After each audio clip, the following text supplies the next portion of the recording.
Donc, je dis 5 points. Deuxième point, antériorité de l'éthique sur sa propre théorie.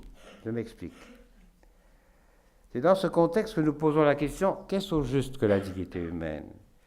Force est de, dans le contexte que je viens de décrire, de relativisme, force est de constater qu'il y a une découverte, une reconnaissance du simple fait de la dignité de la personne humaine et du respect unique qu'elle mérite, qui dans l'histoire et dans la conscience des humains précède les doctrines. Ça, c'est très important. On peut parler en ce sens d'un primat de l'éthique sur sa propre théorie et sur l'élaboration de ses fondements. Il convient d'autant plus d'être attentif à cette antériorité de l'éthique que c'est essentiellement sous la caution d'idéologies et d'abstractions faisant fi des êtres réels que le XXe siècle s'est singularisé par l'étendue des meurtres, des génocides, des tortures. Le meurtre est la question, écrivait Albert Camus dans L'homme révolté, ajoutant que la marque du nihilisme est son indifférence à la vie. Indifférence à la vie.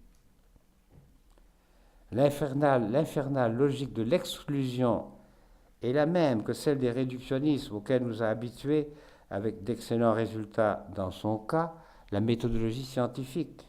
On réduit.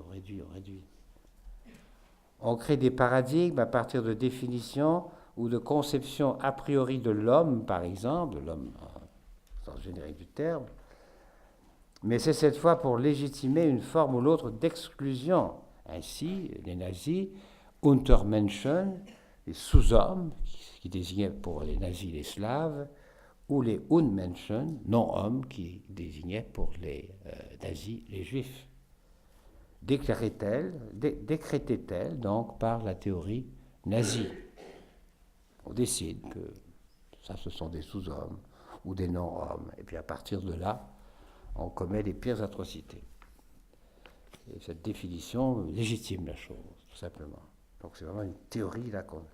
C'est ça l'horreur de l'idéologie, une théorie qui fait fi du concret.